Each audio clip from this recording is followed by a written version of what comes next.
Continuing our series on African-born Americans, VOA's Philip Alexiou introduces us to a woman who seems to be the queen of all trades.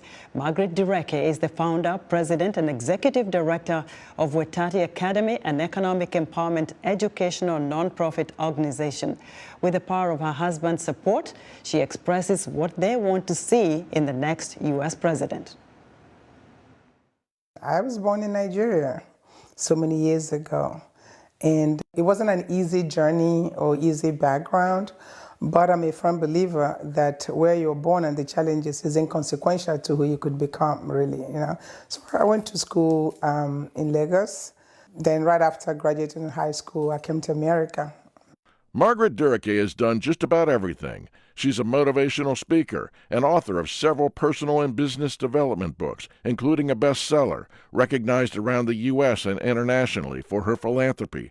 She has a flurry of awards, even honored with a Presidential Lifetime Achievement Award. She's also founder, president, and executive director of WETATi Academy, a nonprofit organization that partners with the University of Maryland, teaching a curriculum in schools focused on financial literacy and the basics of starting a business. WETATi Academy used to be called Women Empowered to Achieve the Impossible before we turned it into a school per se.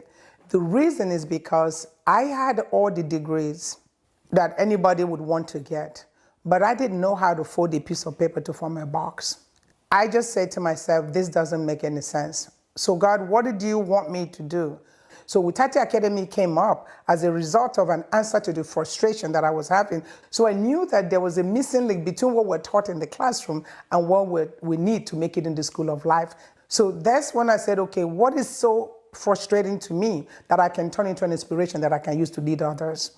I say, what you are doing right now is not an indication of where you end up, but you need to appreciate those small beginnings of life. And part of Margaret's beginning began with her best friend and husband, John, another educator who retired from teaching in 2019. He's also been a youth counselor in Washington, D.C. Today, he helps Margaret with the academy, but Margaret says he's been the rock that's held her together. Without his love for me is so unconditional that I don't have to wonder where he stands. The very first day I saw her, she came to the Model UN. So when I saw her, I was excited. She told me about herself and all that. So I told her, oh, I found a wife. That's what he told me the same day. The first day I saw her. He told me, she said if it's not me, nobody else. I said, you're my wife. I'm going to marry you. 38 years later, they're still married and politically active. In fact, they have been for a long time. The two of them have even helped get the local mayor elected twice. And now they're zeroed in on this year's presidential election. I believe in capitalism because capitalism encourages you to go out there and work hard.